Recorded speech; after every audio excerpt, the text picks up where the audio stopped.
boutique fitness is it's a little bit of its own beast, running classes versus having an open studio or open gym. And in running classes, there has to be a presence there, right? It's like, there has to be a confidence. It's almost performative, right? To lead people, successfully through a class so that they get the results and the performance that they're looking for.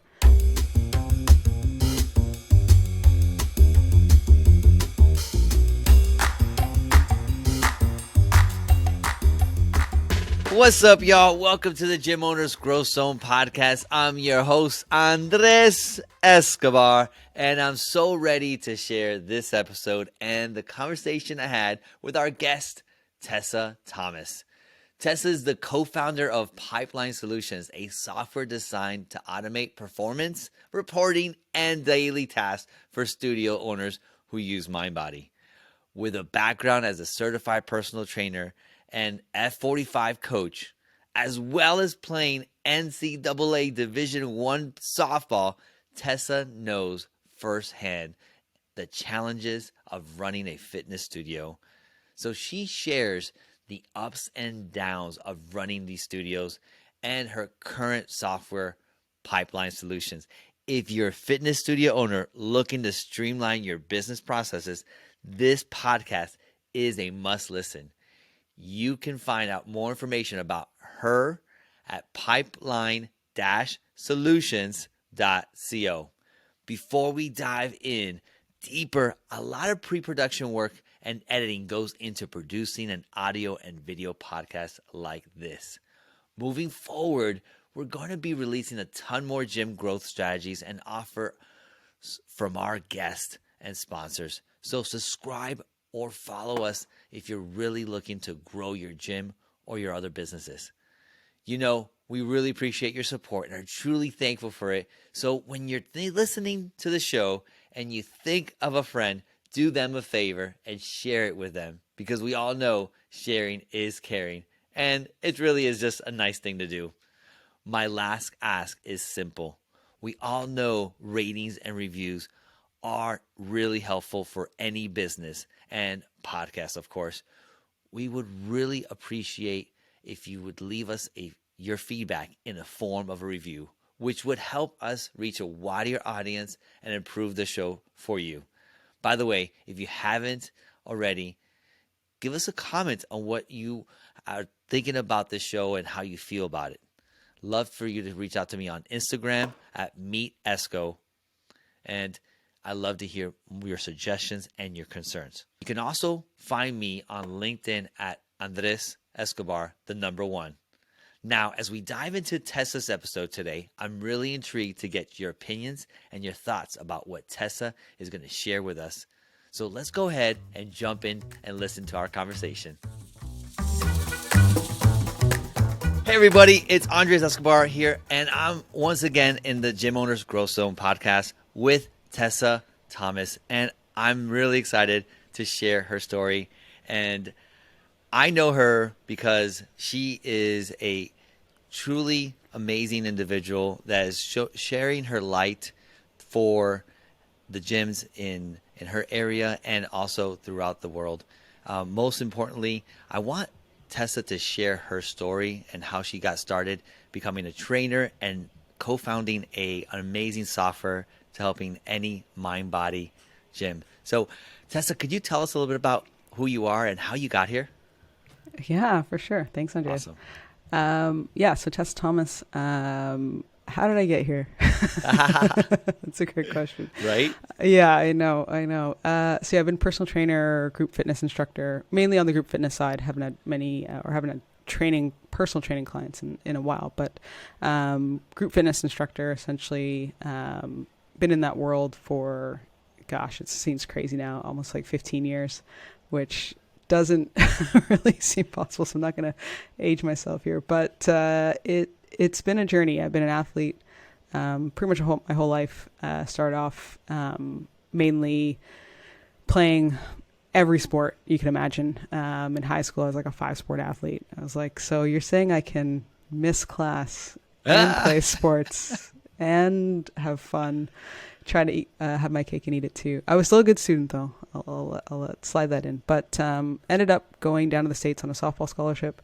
And then I just knew fitness, after I stopped playing and everything, was still going to be a big part of my life. So got certification. As I mentioned, had personal training, and then have been in the F45 Studio Network as a coach for over 5 years now. So that's kind of on the fitness side. And of course, once you're in a business, you can't help but see things that might need help, right? Or some efficiencies and things like that. So the software Pipeline Solutions kind of came out of that. And we help studios that run on MindBody essentially grow while owners, save time through automations and performance reporting and things like that. Yeah. And you originally, correct me if I'm wrong, started with F45. Just I think your co-founder is a F45 owner, right? Is that how you guys Correct. met, through F45? Yeah, Nice. yeah, for sure. Yeah. Nice. So John Ledwick, my co-founder, is a multi-studio owner, and so everything's been developed from the inside out, which is really great. We're very much hands-on. We're very much in the studio still, so it's easy to kind of get a pulse on where the real friction points are, as an owner and in the business. So one kind of feeds the other. Yeah. Owner operated. I love it. This show is geared for gym owners, and there's got to be some F45 owners as well. And if not, then studios, right? We've had Liz Suarez that was on an F45 gym owner, and it's just. I've been to F45 and I love the workouts, and I know I prepped you already. So, the first question is, in life, there's so many ups and downs. It's like a roller coaster. Sometimes it's like, oh no, It's we're a going ride. this way, we're going that way. Oh yeah. Yes, for sure. And I really want to know, what helped you stay in line? Like you actually came from you were born in the US, right? I'm actually Canadian. You are Yeah, Canadian. I am Canadian. Yes. But wait, you don't have a Canadian accent there, Tessa. Ooh, it'll come out. It'll come out? Yeah. Maybe if I start saying out and about and things like that, then you'll start to hear it. Because you're joining us from Toronto, am I right? Correct. Yes. Yeah. But you actually went to school in the U.S. then. Yes. I appreciate that, because that gives us some little context on where you are now and how you got there. And so you're in Canada, you were in the US, you came to school, and I love interviewing athletes. I just completely love it, because you know about discipline, you know about training. It's so important. What has been the guardrails, what's keeping you on track with life and getting to where you want to and where you are right now?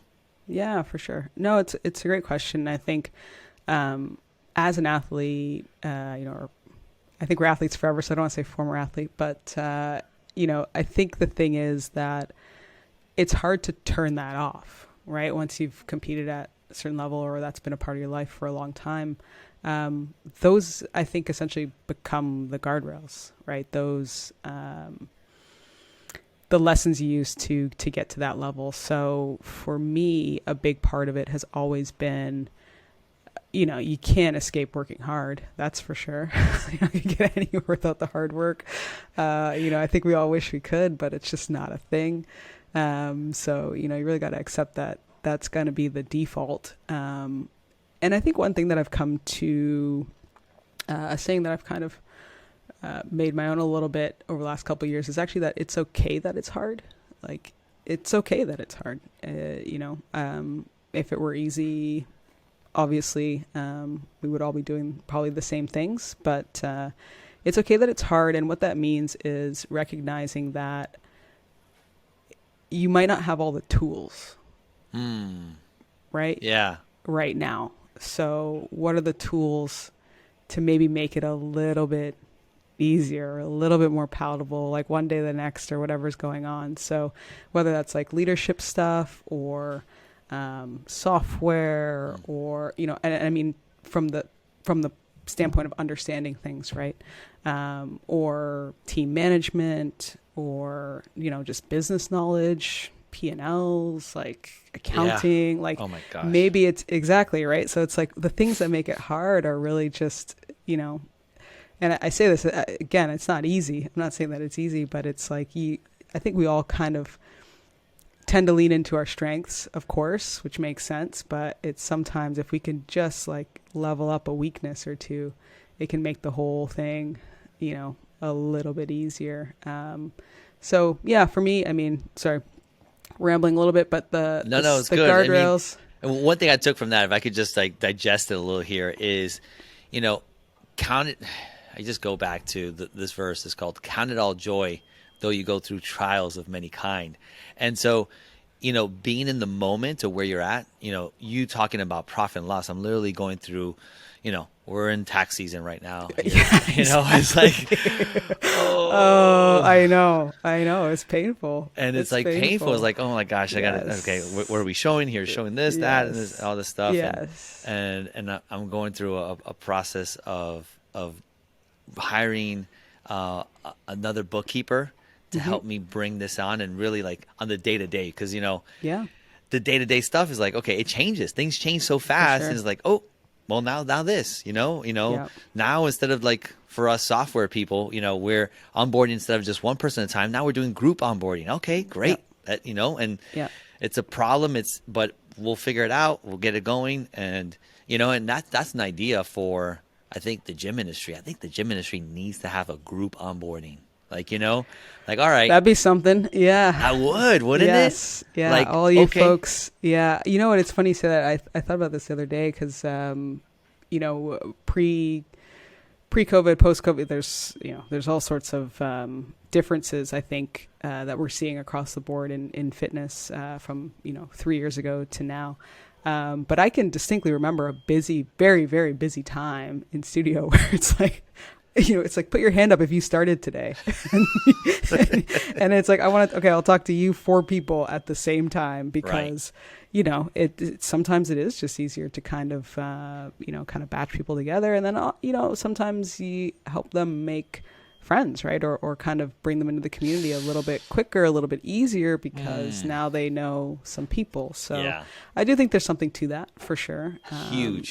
Group onboarding or almost like a cohort based introduction to the studio or to the gym could be onto something there. I think so. I think you just hit on a big topic called community. And so, but listen, we're going to talk about, I'm sure, I know, I feel it. Like this is like this episode is going to be so good. But do share with us some of the guardrails, something that you did, maybe like a discipline of some sort, something that helped you really get some strides going, like, okay, good, I'm getting going here, right? Yeah, I think for me, the guardrail is really just, it's like doing something every day, which was like doing something for the business every day. Right. So even when the business was just starting off, and how can I explain this? It's some days you're torn, you're just being pulled in all these different directions, and it can be difficult to do the strategic thinking that you need to do for your business. And so for me, even if it was 5 minutes, I made sure that I thought strategically about the business every single day. It was like a goal. So that was a big guardrail for sure when getting started, was just like, look, I'm trying to do this. I know I got to do something with this every day, or else those are the things that easily fall to the wayside. Gotcha. And I think for sure for owners, thinking from, that 20,000 foot view or that higher level, like strategic view, as opposed to being in the weeds, being in the studio instead of working on the studio, is really, really difficult. And so I think just setting up some time every day, even if it's like 15 or 20 minutes, to think about a higher level problem or a higher level strategy is helpful. If you can map that into your calendar, amazing. Yeah. Right. If you could just like literally set an alarm for 3:00 every day or whatever time that is, I think that's a huge guardrail. I think for me as well, the data It's like the data of the business, you can't run from that, right? That's a sports thing too, right? It's like the stats don't lie. Right. And I played softball, which is like, softball and baseball are just stat crazy. So you can't hide from those numbers. No. And, getting into the numbers consistently will tell a story as well. So, going back to the data, because I know you love this part. And, one of our previous guests was talking about, in athletes, if the coach just tells you, you need to go faster. Yeah. Like, what do you mean? How do I do that? I'm already going as fast as I can. Can you tell me what I need to improve and how to improve it so I can go faster? Don't just tell me to go faster. And the data is, I think, one of the main points that we got to not ignore. Like, For sure. okay, in the business, you're not getting enough signups. Okay, well, let's go back. Why are you not getting enough signups? You're not getting enough leads. Oh, why are you not getting enough leads? Oh, because maybe the marketing piece, whatever, this and that. Or, the retention part. Like, okay, what, right? So it just goes down like, what is the issue? Okay, we know the issue. Now let's figure out, backtrack. Let's look at the data, how it supports or it doesn't support. Yeah. Yeah, for sure.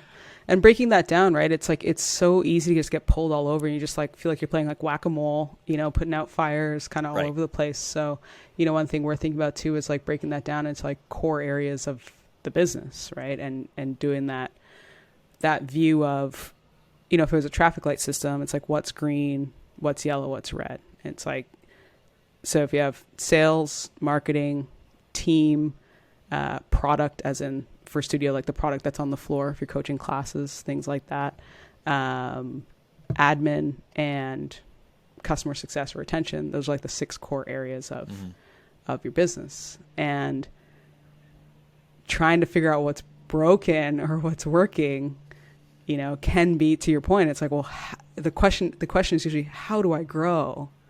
Right. But if you think of yourself as an athlete in the business, the question should be, why am I not growing?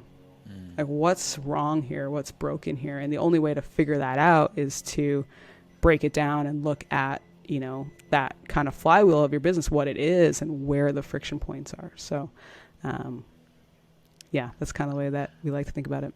I love the flywheel concept. It's so good. And then one thing I took back from the first points, taking the 5 minutes.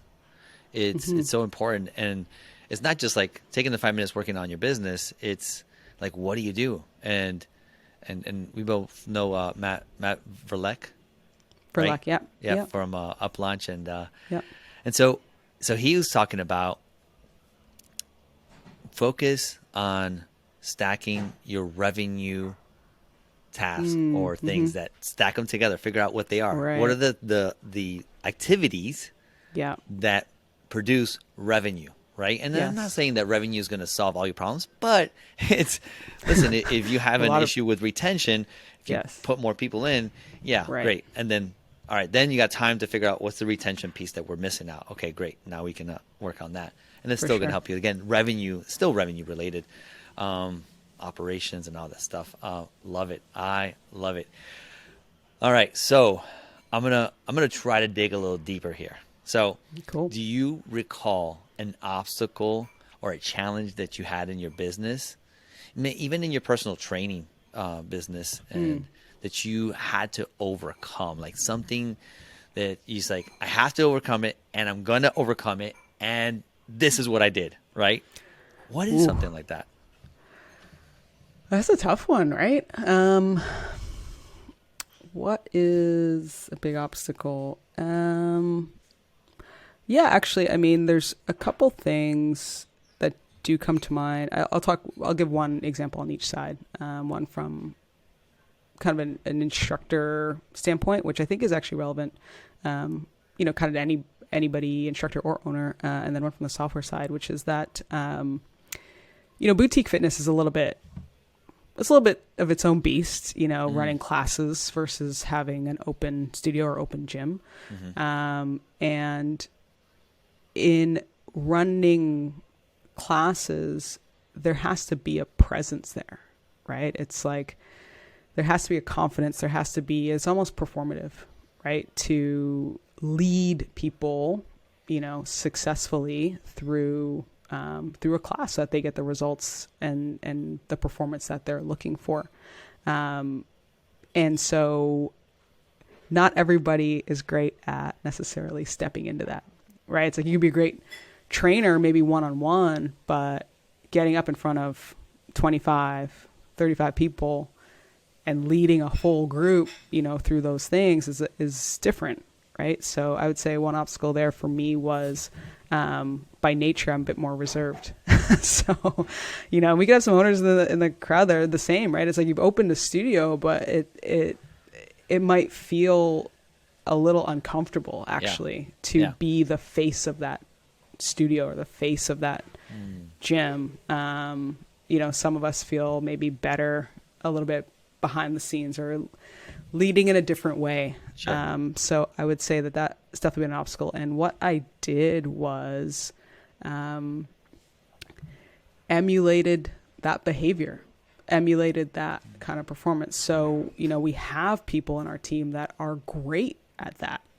And in those moments, it's just like, okay, well, I'm going to be, I'm going to be Andreas right now. Like, right. What do I got to, I get it. I just need to infuse that energy into myself, and then it becomes more natural, right? But if it takes kind of modeling first, right, to get more confident, more comfortable, be able to present in that way, I think that's totally fine. That's actually what everybody does. If you look at different industries and things like that, you model and then you make things your own, right, as you go. So I'd say that's definitely an obstacle on that side of things. I think a lot of people can probably relate to that, even, on the owner side or the coach side. I have a buddy of mine that he helps studios, mostly fit body boot camps, and he does the selling for them. Like he'll do the selling remote and close deals for him. Yeah. And he goes to me like, these studio owners, they don't like selling. They look at selling as a bad thing. Yeah. But it's like, you got into this business because you wanted to help people. Yes. If we look at sales as, I want to help you, for sure. Something, and I got to get on a soapbox here real quick. So go for it. If your solution would save that person's life, how persistent would you be and not give up until they gave you like, stop it. No, I'm not even close to being, I don't want it. I'm like, okay, cool. Right. That's fine. So, and it happens. And listen, as long as you're true and you're pure in your efforts, like that's it. Now, if you're like shady, like, yo, step off. Sure. Yo, I don't sell. That's the selling that we need to get away from. And so, but again, getting into that the mindset of like, who do I need to emulate? I love that. Yeah. So that's so big, because I've done it in my past. Like, but I need to study somebody who does it very well. And when you study that person, boom, boom, boom, boom. Now, when it's your turn, it's like, okay, done. Yeah. Like it's there. And that may not be the same, but it's your own flavor, and you're okay with it. And so it works. For sure. I just asked myself, like, what would this person do right now? Yeah. And just try and roll with that, just until you kind of get it into your body a little bit. And, to your point, I think a big thing that, I was the same way with selling, right? Like I was the same way with selling, and that could be, another obstacle for sure. But one of the big switches that flipped for me there was a legitimate belief in the product, right? It's like, well, if you believe that this is where this person's going to get their results, then it doesn't feel like selling at all. It's just like, well, you came in the door, you're looking for something, and I legitimately believe you're going to get the results you're looking for if you show up here, 4 times a week. Like, I really do. So, if you're ready to get started, then let's get started. But it's not even coming from anywhere other than, to your point, it's like, this person came here for help. Right. So if they came in with they're looking for a different outcome, I've been honest with people, right? It's like, there's certain things that you're like, there's a lot that you're going to get here, but if you're looking for something very specific, if you want to like max out your, like an Olympic lift or something like that, it's like, that's in you're going to want like an Olympic lifting coach, right? Yeah, It's like, right. That's Someone like else. that's a different thing, right? It's like you're looking to train something very specific.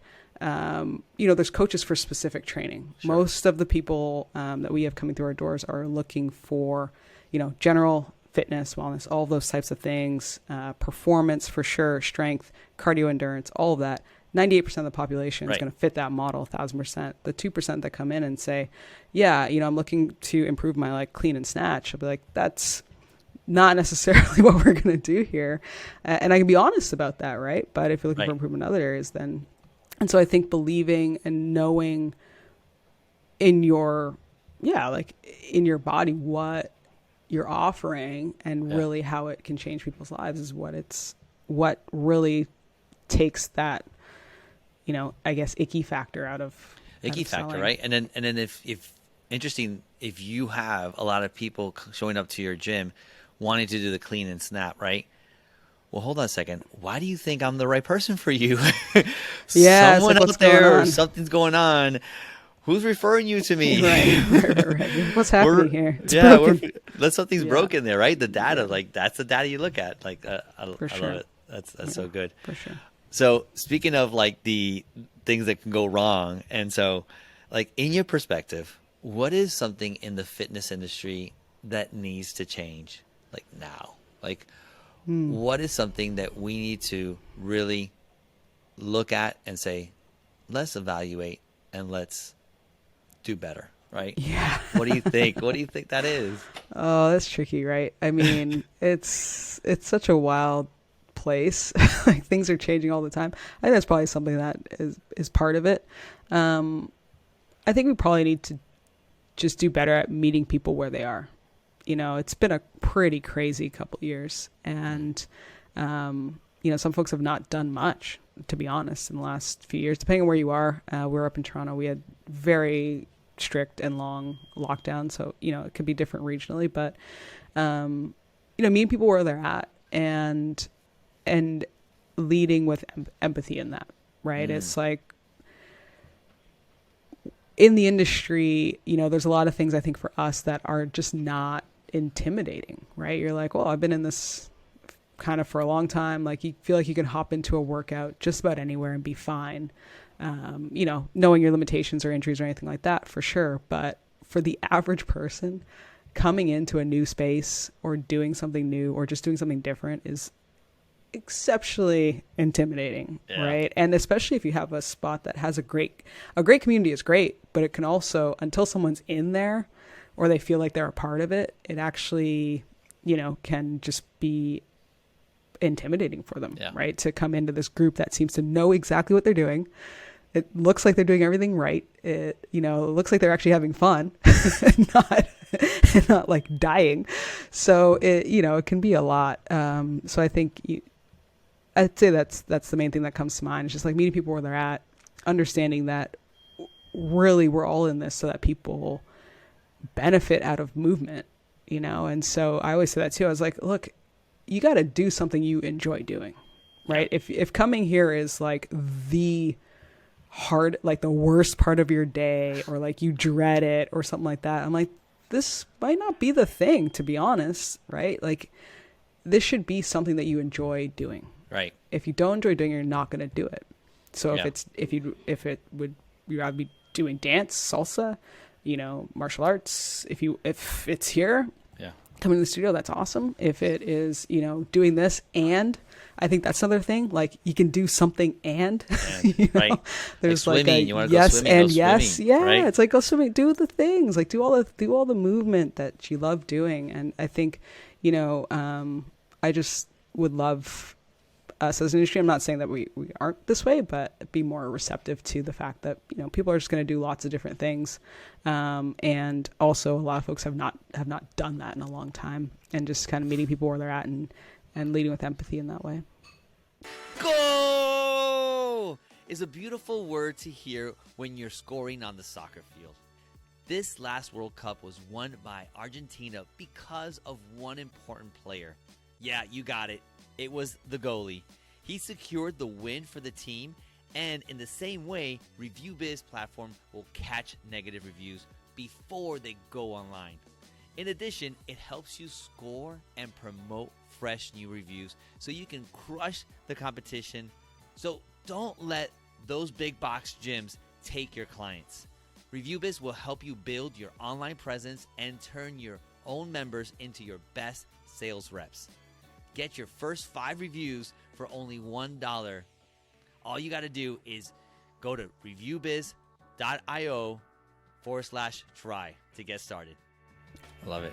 Yeah. And then, again, that's going to help with building community, right? And 1,000%. yeah, it could be different. Like, listen, they are coming from somewhere that they did something else different. They're coming in here. Let's say it's F45, right? You know, you got your all your monitors set up in different pods. Mm-hmm. You guys call them pods and stuff. Yep. And so you're there, and then the timer goes off, and you're like, oh my gosh, what do I do? Right. Yeah. Oh, I've seen the panic. I've seen the panic dies. Yes, 1,000%. That happens. Then the trainer's like, okay, well, this is the one I need to, work with the most and stuff. 100%. And hopefully they're smart and they set them up like the new people together. So, yeah. Well, the best is if you can get the newbies with a veteran, right? So they get to follow the lead, but then also have maybe someone new to lead on as you're. That's true, because then you got a whole bunch of like a whole pods of like you're like, oh, like if you got a whole flinging exactly kettlebells and are like throwing it over there. Yeah, if you got a whole pod of newbies, that could go. And so that of people that have influenced you in your journey of business ownership, or just this trajectory of, to me, when I think of a journey, I'm thinking about a trek, like you're trekking. Right. Dan from Push Press told me, ownership is a walking marathon. Yeah, it's like a marathon of sprints. Is the way I like right, to, yeah, right. And it's like you might run a little bit, but it's like you're there to the end. Yeah, and it's like you want it to go as fast as you want it to go, but it doesn't go as fast, right? I think that's what we're trying to say. Yes, 100%. What would be a story of somebody that's influenced you in your business journey? You could share. Yeah, that's a great question.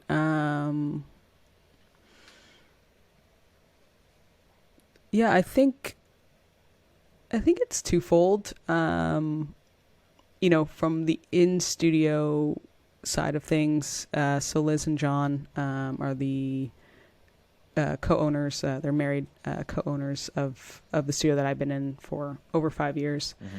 And seeing them own and operate and run one of the best studios literally in the world, was a finalist for one of the top franchises in the network in the world pre-COVID, was super informative, just from the standpoint of leading a team and seeing what that looks like day to day in studio, but then also, running that business, and doing it all with, kindness, with,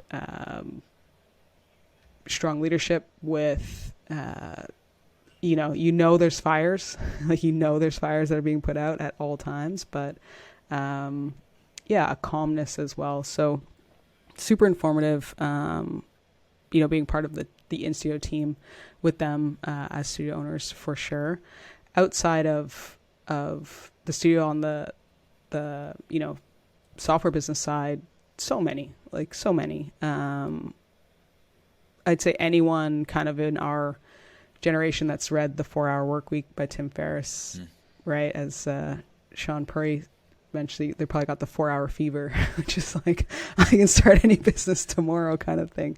But it opened my eyes as to what was possible. And I think, same with Liz and John, it's like, I think in business, what gets me kind of pumped up, or what's been inspiring for me is seeing what's possible, right? With anything. It's just, it's kind of crazy, but seeing that, you can build like an amazing business, helping not necessarily, I think we all think of, the Zuckerbergs and the Bezoses and, all these huge business folks that are serving literally billions of people with their business. Mm-hmm. But it's like fitness, the average studio, if it has hundreds of members, it's changing hundreds of lives. Mm-hmm. And it's a great opportunity. It's a great business, and it's a great, way to serve, either your local community or if it's a network. It's unbelievable. So I think, seeing the impact that a business can have on people and kind of putting that into perspective of it being a thing that I could do. Yeah. Right. It's I can help, I can help people. And it starts with helping. Literally, so the software business started with helping Liz and John. It was like, okay, well, what can we do to automate things in the studio? I can help you guys. Yeah. And now, it grew from one studio to another studio to another studio. And that's how that business grew. And so I think for me, it was a realization that, being a business owner, and a tech entrepreneur, I guess you could say, doesn't necessarily mean that it has to start with helping 100,000 people. It's like, it's not a business if you're not, the next Facebook or the next Twitter, like these huge platforms or whatever. It kind of can mess with your brain a little bit, I think, to think that the business isn't, I don't want to say worthy, but it's not huge if it's not massive, right? And I think those are some of the big realizations I had early on, or not early on. Those are some of the big realizations I had a while ago now, but that have really been impactful because it's the reason why I, continue to do what I do, which is that I'm here to help. And if I can help, our studios or one studio or one member or 10 members, it's like it compounds. And the, compounding effect is what grows. It does. Either business.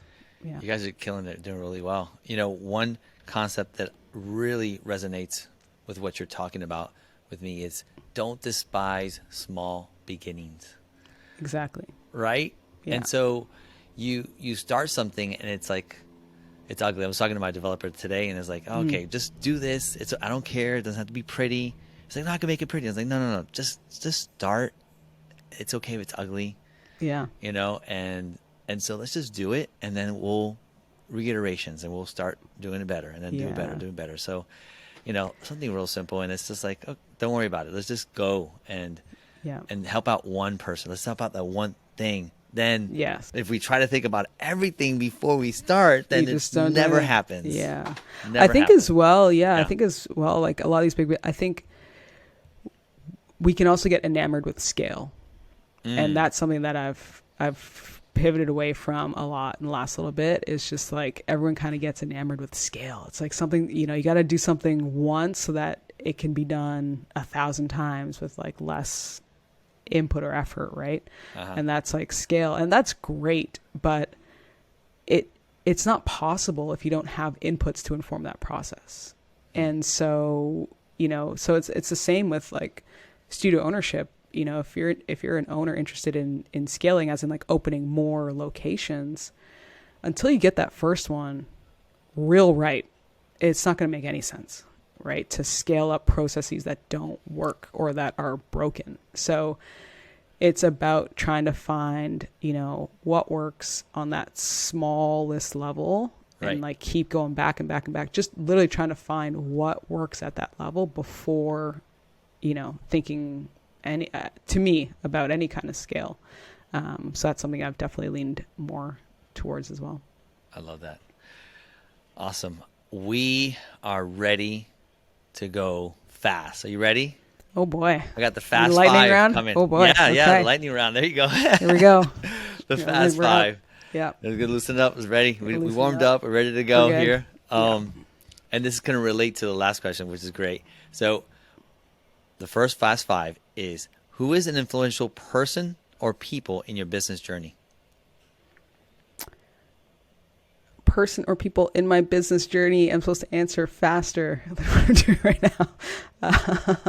It's all good. Outside those folks, honestly, a lot of the stuff out of YC, out of Y Combinator, Paul Graham essays, influential, Tim Ferriss, Sean Puri, Sam Parr of the MFM podcast, Dan Martell of SaaS Academy, of course. I think I just gave you 3 or 4. That's or 5. good. That's good. Good stuff. What's one thing you wish you had known when you started your business? Oh, everything takes longer than you think it will. That goes back to Dan with the walking marathons. Like everything takes longer than you think it will. Goodness. 100%. Yeah, right. So you might as well buckle up because whatever you think, however long you think something's going to take, just imagine it doubling or tripling in time. Make sure to have some endurance juice or you gotta have perseverance some definitely to get going. 100%. So true. What's a book, a blog, podcast, maybe a media that you've consumed that has positively impacted you recently? Recently, so right now I'm reading High Performance Habits, I think. Brennan Burchard. So yes. Okay. Yeah. So that's been eye-opening for sure. Is what are it's the consistency part, right? And yes, I also have the strategic implementation for my team, and yes, I also, like, it just keeps evolving, and the work is trying to evolve as the person, right, to deliver in the business, I think. Nice. Love that. Develop as a person, evolve as a person. It's so important because we can't evolve our business if we're not evolving ourselves. Exactly. Point blank. Take that to the bank. Come on. So good. Yeah. All right. Hard. So you're not allowed to answer with your own tool or my tool, but what is your favorite online tool? Oh, good one. Favorite online tool. I mean, stuff's getting crazy in AI right now. Like ChatGPT stuff is getting just pretty crazy. Yes, it is. It's I can't even really say it's my favorite tool because I'm still so blown away with everything that's happening. I haven't even, I'm just like scratching the surface on it, but it's wild. Like and it's evolving so fast. They like just like plugins yesterday. I'm like, did you guys for real just say plugins into this thing? Like, wow, this is some real stuff, next level stuff. Yeah, that to me is. I mean, I can't say it's my favorite. Like, it's up because I haven't really gotten into all the uses and things that I think we're all going to get into over the next few months and years. It's pretty crazy, but I'd say that's like the most kind of mind-blowing thing that's top of mind for me software-wise right now. And it's supposed to connect into the internet in the next version. So, well, and I mean, these plugins essentially connect you into services, right? Like OpenTable plugin or like it's just things that are already connected. Like it's so crazy. By the way, we're actually going to be using AI for our review platform, where it's going to help you reply to the reviews with a magic button. So it's like, and it's inspiration. It's all it is. It's like the reply, the review's there. Click a button, it replies for you automatically. You like it, you can add, remove, whatever you want. Can edit. And then send it out. Done. Amazing. So that's what we're doing. So I can't wait for that to happen. It was natural. I couldn't help it. It's like you said AI. I'm like, we're going to do it. Yeah. So next question, last one of the Fast Five is, what's one habit or practice that you believe everyone would benefit from doing? You got to move. I mean, I know this is, for the audience of this podcast, this is an obvious one, but even because people, when you own a business, it's easy to just get pulled in 1,000 different directions every day. And it's easy to be like, oh yeah, I'll work out tomorrow, whatever, even as fitness industry professionals. But just getting that solid movement practice in each day, whatever it is for you, has got to be it. It's got to start there for me, even if it's like getting out for a walk or whatever. Yeah. Yeah, I think it's a wake-up call for some gym owners. I know some gym owners where I'll visit them like, I haven't worked out in I don't know how many weeks. Yeah, like, that's crazy. Gosh. Yeah, no, it's they have the equipment right there. What are you doing? Yeah. Like, got to. And it happens as business owner. We get pulled. Like last night, I was here till 10 o'clock at night, and I'm like, I'm eating some junk, and I was like, all right, well, at night I'm not going to eat that much but that's it. So I know it's just easy. It's just so easy to basically we're not immune, right? It's like we get this, it's the same pressures as everybody else, even being in the industry, and it's it's kind of almost that much harder to admit it. I think, but it's like the same pressures are there, so you got to build that into the daily habit, I think. Daily habits, love it. Have to. Or if not, have somebody call you out and tell you, let's go. For sure. That's it for the Fast Five. Cool. This last question is one of my favorites, and I want you to take a step back in time and talk to 10-year-old Tessa. What would be the advice you would give 10-year-old Tessa to help her on her journey? Yeah, I think it would just be to follow the interests. Follow your interests. You know, it doesn't really, not even really, it does not matter what other people are interested in. It doesn't matter what mom or dad or auntie or uncle or your coach, or it does not matter what they're interested in. What matters is what you're interested in. Follow those things, and don't be afraid that it could be more than one thing. You know, I'm a child of the late 80s, early 90s. And so, you know, we have a generation of parents that are like, were in one job for 30, 40 years, right? Didn't change careers, one employer, one spot, things like that. So for me, that's the model I saw.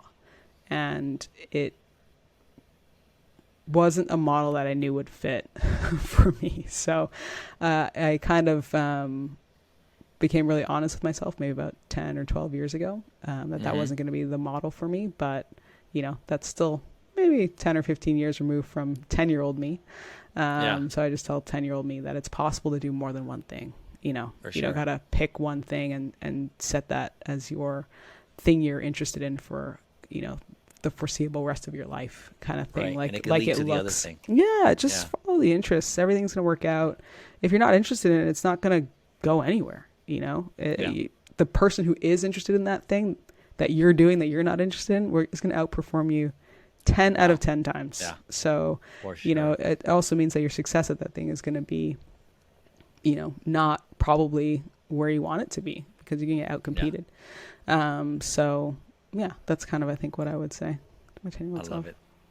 Thank you so much, Tessa. Of course. Thank you. Tessa, yes. For the audience, where can they reach you? How can they connect with you? What is the best way to tell us a little bit about Pipeline Solutions, if you could? Yeah, for sure. So Pipeline Solutions, we do daily performance reporting. So what we do for studios that run on MindBody, instead of having to go in, pull all your reports, you know, try and remember how you pulled the report the last time and all that kind of stuff, we just send a daily report. It's got about 10 different metrics and action items on it for studio owners and their teams. Comes Monday to Friday, just a single PDF. So it has your conversion metrics, has your new members, it has your leads that haven't made a purchase yet, it has all your trialers, what classes they've attended, it has all of your milestones for your members, who's coming up on 25 classes, who's coming up on 100 classes. It's got all your absentee member lists, like who hasn't been in the studio for 4 days, 7 days, 21 days. Like it's a pretty sweet, just concise, succinct report. It's like if I only got this report today, I'd be okay in taking, you know, 7 to 10 actions in my business and trying to move the needle. So we do that. And then we also automate late cancel, no-show fees for studios. So again, consistency there. It sets the studio culture. And nobody wants to do that manually, and especially on like a Saturday or Sunday. So we automate that process. And then the one other automation we have is booking management automation. So we help remove double bookings, and we call them waitlist squatters, but members that kind of just take up spots all over your class schedule and have no intention of actually using them all. Our system kind of cleans all that up. So that's how we do. We got a lot of things in the roadmap, a lot of things coming, and you can find us at pipeline-solutions.co. Nice. Yeah.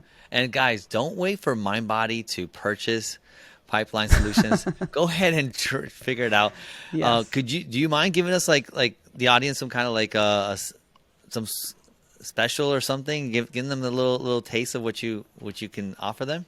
Is there something could you come up with something, drum something up for them? Drum something up for the review business? Yeah, for sure. If you email me, so Tess... the Gym Owner Growth Zone. Gym Owner Growth Zone. That's the audience. Yeah. If you email me, Tessa at pipeline-solutions.co, and if you let me know that you heard us on the Gym Owners Growth Zone, then we can knock an additional... We can give you the multi-studio discount, right? So we do a multi-studio. If you're a single studio, and you let us know that you heard us on the podcast, we'll share that multi-studio discount with you.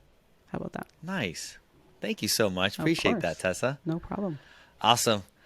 Guys, thank you so much for joining us, and we'll see you next time in the Growth Zone. That was so great. I really enjoyed chatting with Tessa. Tessa reminded us about using the 6 core aspects of business to grow by asking the question, why are we not growing?